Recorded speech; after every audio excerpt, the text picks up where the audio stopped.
Hey, it's Amethyst Virgo. This is an impromptu video, so it's not going to be as well put together as my usual ones. I'm going to basically just do a chart reading for Nick Cannon based off the recent news that he is having his 7th child. Now, I do have my fan on in the background. It might have a little bit of noise, so if you're a person that doesn't like that, if it bothers you too much, just click off the video because I'm not changing it. This is not a chart. If it was a personal chart reading for a client, I would, make sure that everything's crystal clear. But I want to get this video out of here because it's in my mind and I just found a connection to this. So I heard about Nick Cannon. One, he just welcomed twins a few weeks ago. And then there's news that there's another woman who's pregnant by him. And she's a different woman, and this will be his 7th kid. And so I was like, wow, wait, when I hear of anomalies or I hear of something that's not quite the norm, I always want to look at the astrology because I'm like, there has to be something in his chart. I wonder what his 5th house looks like. So I looked up, found his chart, found the verified version, and voila, 5th house sun and it's 5th house stellium and a lot of other stuff going on in the 5th house. So I will show that, and if you're a person that can't wait, just wants to watch the video, go ahead. But I want to, for those of you who are more intrigued by what I mean by patterns with the sun and the moon, listen up. So what I found was, again, this is research, okay? This is not me just making it up because I have a relative with this placement. I looked up a lot of charts that were verified, and I looked up how many children did the person have and what was going on in their 5th house. We always want to start with the 5th house when we're talking about children. When we start getting to multiples, the 5th house is usually going to tell the story, okay? Does everyone who has a child have to have 5th house placements? Absolutely not. I have no 5th house placements and I have 2 children. However, I do in whole signs have Neptune and Capricorn in the 5th house, but when I use Placidus, I don't have anything in 5th house. I have Capricorn in the cusp, and I interpret like that, right? Saturn being the ruler of Capricorn. But anyway, so the point is, with any type of kid themes in someone's life, we always want to start with the 5th, and then of course we could do aspects and everything else to see. And there are certain signs more known to be fertile. There are certain signs more known to be dealing with children, those types of things. So sometimes people start with Leo energy, or you could also start with the water signs. But anyway, let's back up. So what I found in my research, and I've read this before, but I just wasn't as interested at the time, that the sun in this person's chart, so typically the sun is going to represent the father or masculine figure, okay? And so the sun can represent this. If the sun represents the man in a man's chart, it's significant in how many kids he may have.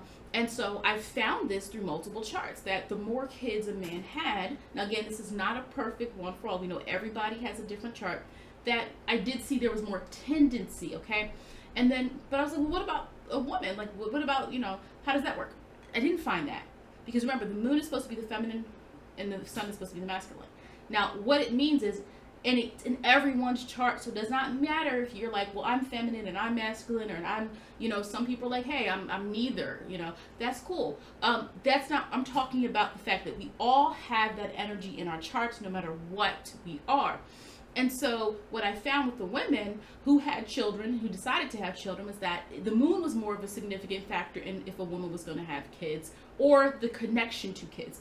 We're not, through many different ways, not just the 5th house. But when I was looking specifically for patterns with the 5th house, Jupiter, if you see Jupiter, a prominent Jupiter, it can somehow lead to how many kids or having multiples. Typically I'll see someone with Jupiter in the 5th house, especially if there's anything else in the 5th house. If someone has a 5th house stellium, that's where I definitely like, whoa, there's probably a lot of kids, or at least 3 or more. If this is not you, again, I'm going to give you an example of someone who, based on this rule, should have more kids, but this person does not have any. So stay tuned for that. Again, if you're here for the Nick Cannon, go to the Nick Cannon chart review. So, but you always want to start from the 5th house, and then of course from there we can look at the rest of the chart to see themes.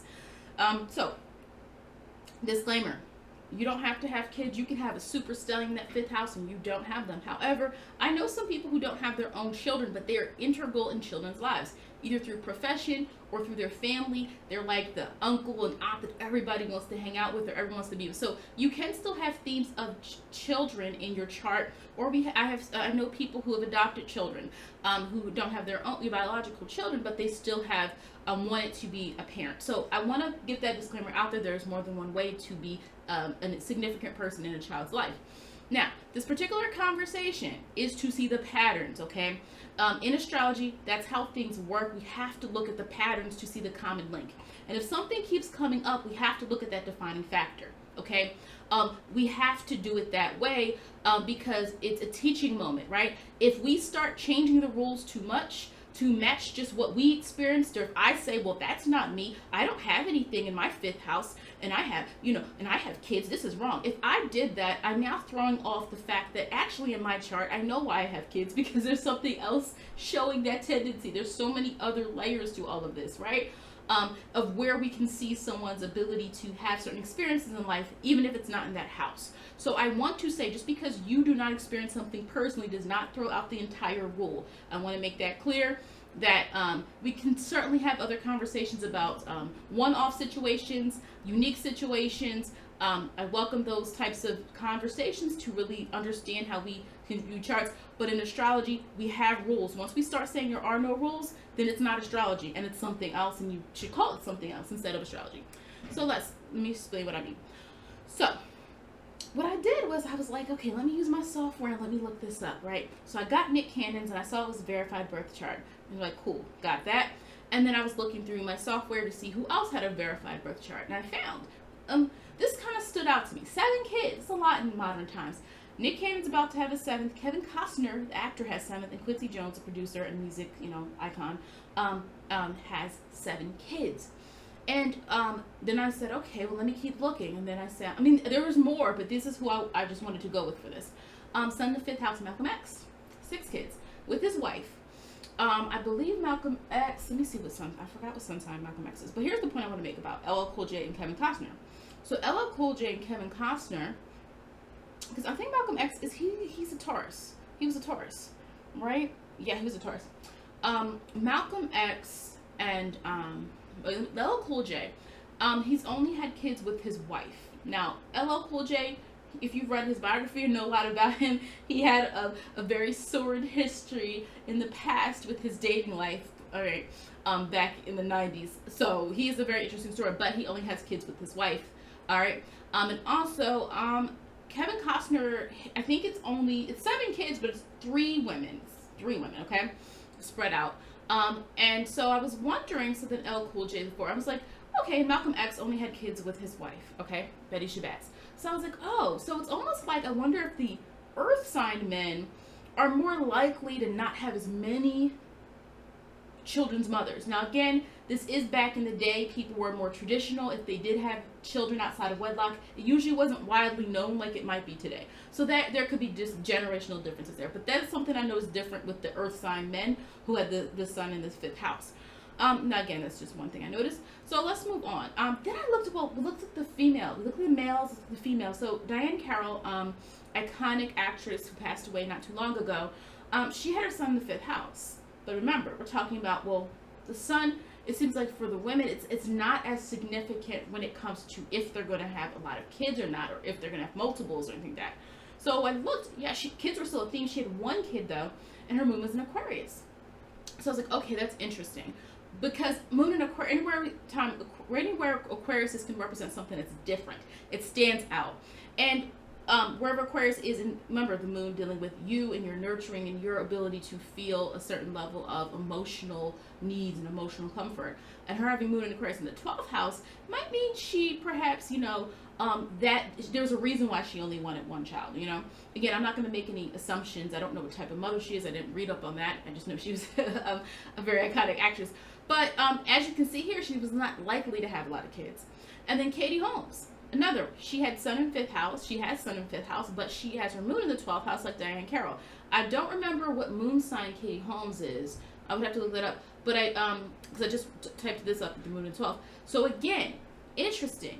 The moon being in the 12th house, is there a correlation? I don't know. I'd have to do some more research. Donna Summer, female celebrity with sun in 5th as well. But she didn't have just 1 kid. She had 3 daughters. And, her moon is sun conjunct her moon in the 5th house. So I'm like, well, maybe does the moon in the woman's chart mean there's going to be more than 1? I mean, more than, yeah, just trying to get some ideas.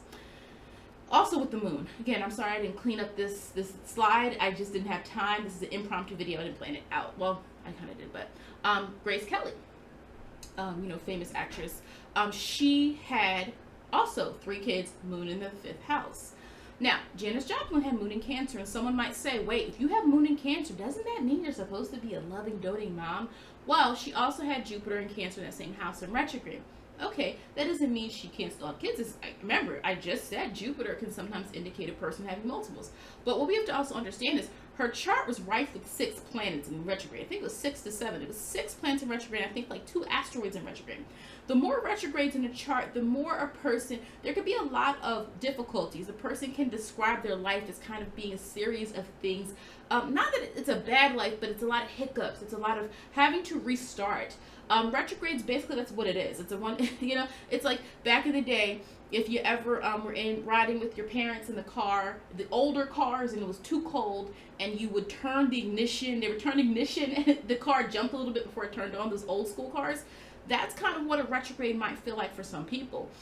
So she, her chart ruler was also in retrograde, Uranus. She was an Aquarius rising. And also people were like, wait, Saturn's the traditional ruler. Saturn was also in retrograde in her chart. So a lot of just series of things that were difficult for her. She was a true Aquarius rising. What do I mean by true? 25th degree. Very rebel from the beginning. Sometimes I'll meet Aquarius risings or see their charts or talk to them, and there is typically this experience of feeling different early in life and having to conform for a minute until they really understood who they were and just let themselves blossom.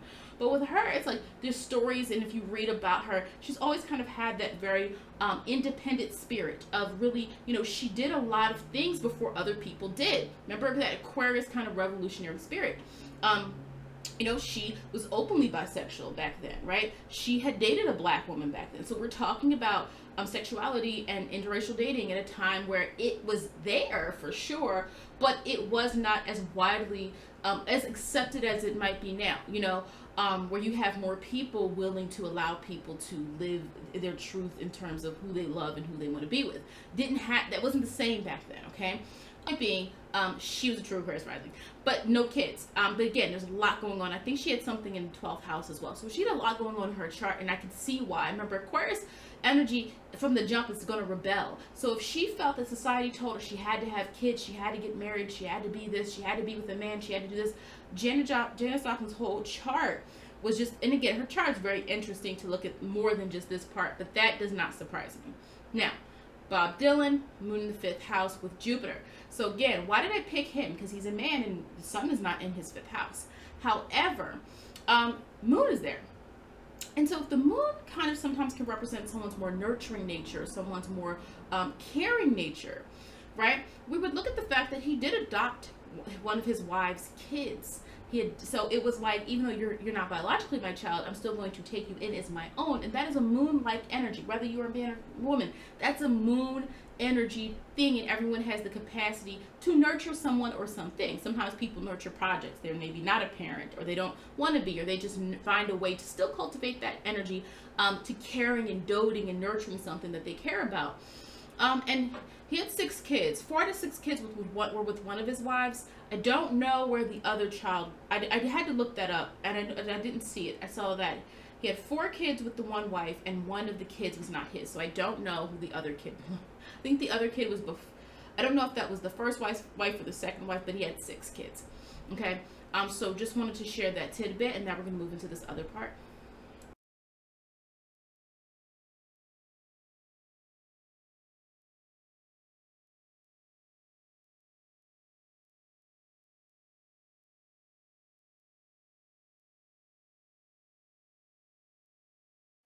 All right, so this topic interests me because, listen, last time I was talking about Nick Cannon, it was the comments that he made last summer.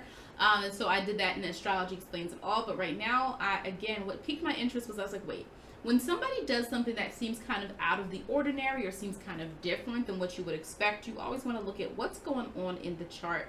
Now, having 7 kids is not a problem.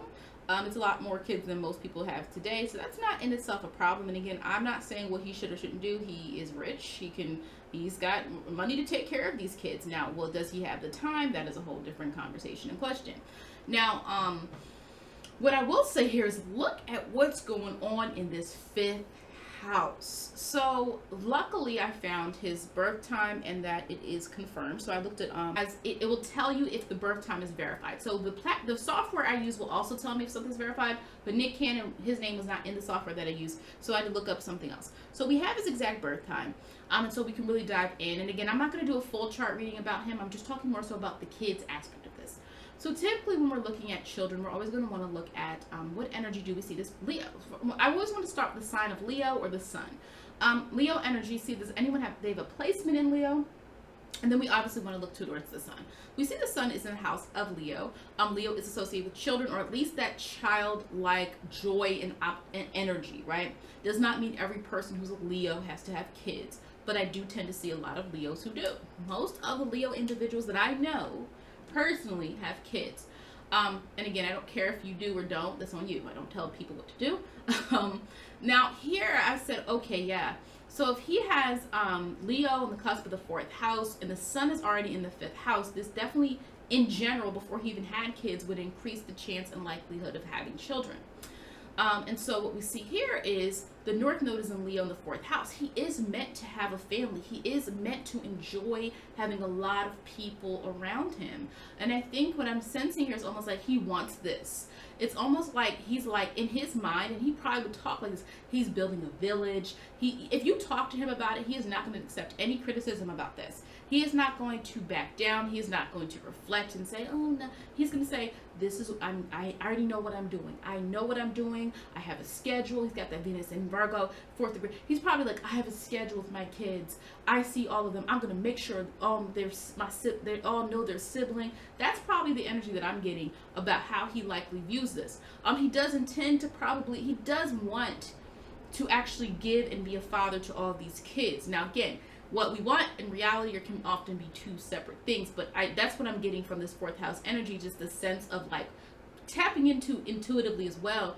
What is his thoughts on this? He's looking at this in a very like, yes, I want all these kids. Yes, I'm going to have a village, right? Yes. And he's probably later in the line, probably going to be the type of person that talks a lot about fatherhood, acts like he's an expert on fatherhood. I can see that down the road. Because, you know, Libras already like to, you know, talk a lot in terms of really, not just Libras. I mean, Libras talk a lot in terms of relatability. But I think Gemini, it's really going to be that Gemini rising in him that talks a lot about family and fatherhood and what does it mean. Don't be surprised if you see him years from now posting things like that. Okay. I think Venus being in Virgo can help him really get to know the differences in all of his kids. Though I know that there's a lot of them, I do see like Venus and Virgo people tend to value the differences, the things that make the child unique. So though we could have concerns like, wait, is he going to give equal attention to all of these kids? That's hard. He's a Libra, he thinks he can. Now look, his sun and his moon are conjunct. So what he expresses on the outside and what he feels on the inside is there. So and he felt that need, like, I need more. I need more. Or almost a lot of the women that he has these, and he did have an ex who, you know, unfortunately suffered a miscarriage. So he actually would have had more kids if she had been, you know, if the child had been born. So it's almost like, and we know the 5th house can also be flirtation. It can, you know, be a lot of things, confidence, talents. I'm not going to get into the 5th house real meaning because there's a video for that. We're talking about Nick Cannon right now. But look, my gosh, this is crazy. This 5th house energy, not only was it a stellium, clearly it's a stellium. You know, I do think he planned this. I think he's planned these kids. I don't think it's like, oops, didn't know. And the reason I say this is because Jupiter is in Virgo. And Jupiter in Virgo benefits from planning things out, thinking through the larger implication of things, because Jupiter is what we wish to give. And I almost feel like he feels like he can give these kids a good foundation, a good start. He feels like he can do it. Now, what I also would say, because I'm like, Virgo even being on the cusp of the 5th house, but also knowing the fact that, well, wherever Mercury is going to also give us an indication, and we see that Mercury is in Scorpio. And we also see Uranus in Scorpio. And so this also, Scorpio, Uranus and Scorpio can be dealing with sexuality, sex types of stuff. So Uranus and Scorpio people tend to be a little spontaneous when it comes to that topic. And he also has Mars conjunct Uranus. So that can be a person who's very fertile or very into sex in general. And so we all know what, you know, comes of that. And also seeing here with, he also has Gemini is his rising. Gemini is also on the cusp of the second house. And we also see that he has some interceptions in the chart. Scorpio 6. The interception's interesting. I'm going to leave that off the table for right now. But what I'm saying here with the Gemini energy is ironic. Also, his part of fortune being in Gemini in the 3rd degree of Gemini. So it's almost like, remember, he has 2 sets of twins now. 2 sets of twins. So it's interesting how that even could be showing up in, you know, potentially in this chart. Again, I'm not doing a full chart reading, so there are things I'm not going to tap into that I'm not going to touch right now, because that's not the purpose of this reading. This is really talk about the children. And also, so if we look at Jupiter, we also can say, well, Jupiter can also give us an indication of the person's, the person's ability to, you know, when we boil Jupiter away from just luck and away from just our impact and all those things, we can look at Jupiter for the children aspect. Let's see, Jupiter is sextile Uranus. Yep, look at that. Okay, and remember what I just said about Uranus and Scorpio. That could be a very sexually, intense placement. Uranus being multiple, different. So this also helps, like, us see, like, you know, this Jupiter and Virgo energy is now meeting up with this, where it's almost like he does, I think with these women, he does like different things about these women that he's having these kids with. I do think if you asked him, he would be able to tell you, oh yeah, she's like this, oh she's like that. Like, I think that a part of him likes the variety. You know, and again, he's having these kids with, the only person he married was Mariah. That's it. Okay. So that's just something to keep in mind. That was the only, you know, relationship where he actually got married. Now, let me see what else here. So I feel like there was another one that I saw. So Jupiter sextile Uranus. Let's see. Jupiter trine the ascendant. What he's doing is spreading, right? He's having more kids, right?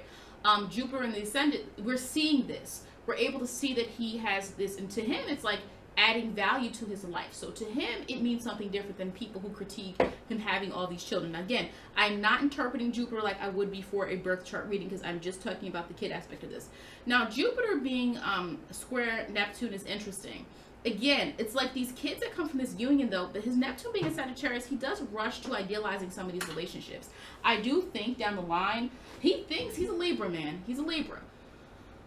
He thinks that he's going to have this really diplomatic relationship with these women. He has Pluto in Libra. He might think he has control. And I don't think he's a controlling person. I don't get that from Nick Cannon, that he's trying to control these women. I do think he's made some comments before about women that you could probably interpret as kind of misogynistic, right? There's certain comments he's made where it's like, I don't, you know, what do you mean by that?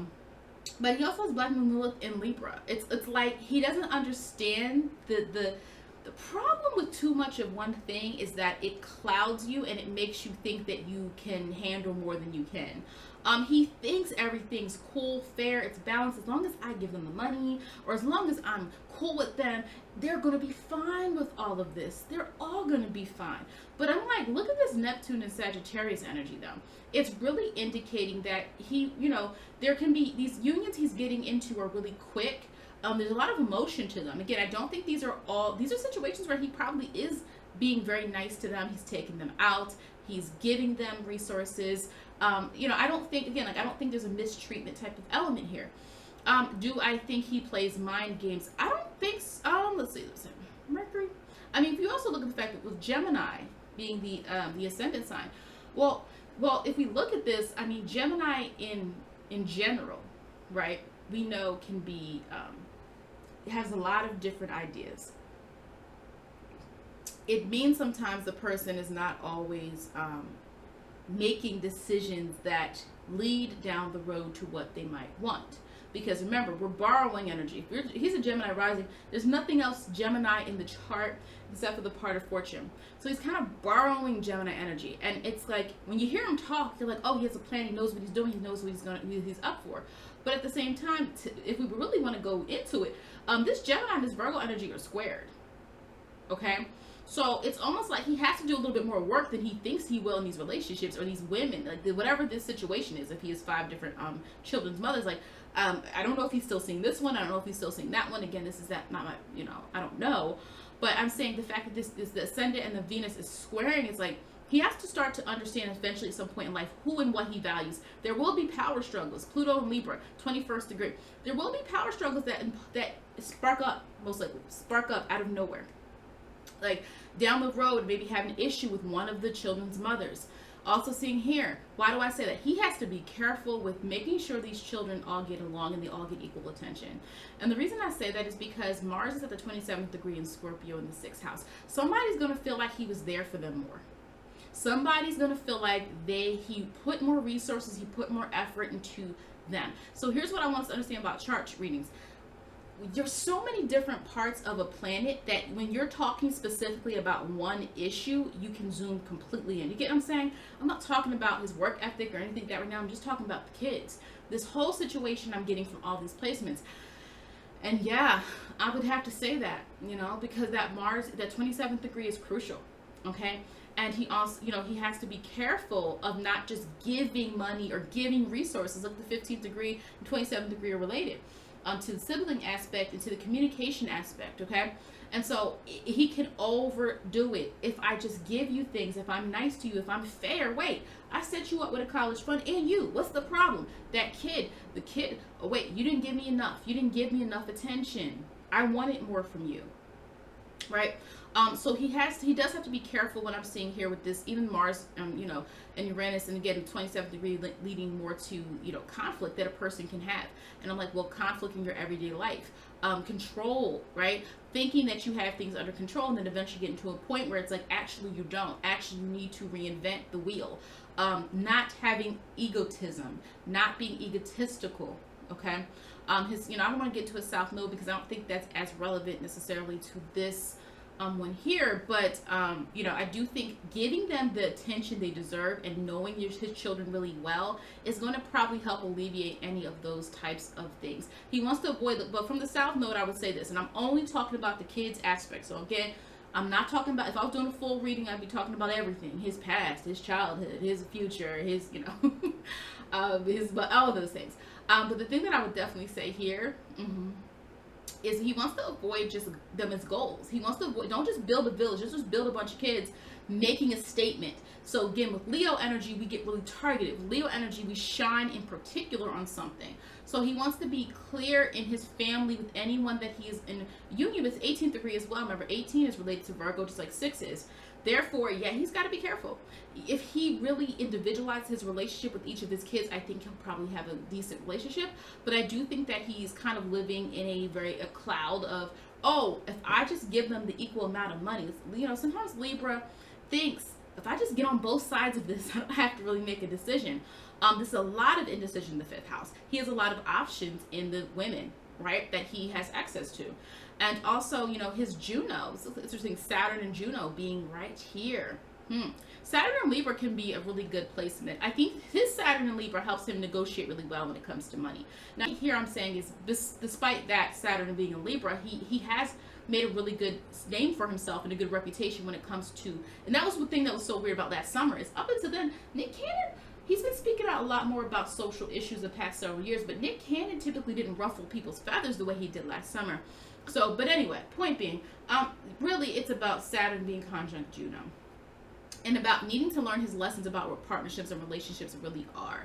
But the 2nd degree is saying, like, he still doesn't have the foundations of what he's supposed to bring to a relationship.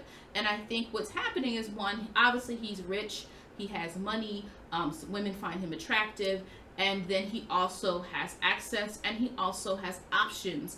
And he, you know, so what happens is he doesn't have to make a decision. He doesn't have to learn from these relationships if he could just move on to the next one. And again, also, you know, with the Black Moon and Lilith in Libra, but us in the 5th house, again, sometimes it definitely can mean that self-sabotage energy, the need to not be able to make certain decisions because you want to keep the peace. And then believing wholeheartedly that that is the way in which you're going to better your own emotions and yourself. And in turn, it's actually, you're not making the hard decisions that you really need to. And him lacking Aries in his life might also be his draw to Mariah as well, because she's an Aries. And it's, you know, he has it on the cusp of the 12th house. But lacking Aries means it's hard to make those decisions that are more courageous and bold. It's hard to make a clean break from any of these women. It's hard for him to make a clean break. yes, he has this other kid on the way, but I bet you he might still, again, I don't know, this is all alleged, this is all based on this chart, he could still be perhaps interested, entertaining, dealing with one of these women. So again, I'm not going to go in depth with all of these planets. Again, I would go in about what this Lilith means if I had the time, but I just wanted to showcase this as an example of the kids involved in him being a sun in 5th house man, and how this stellium is adding to the potential to have all these children.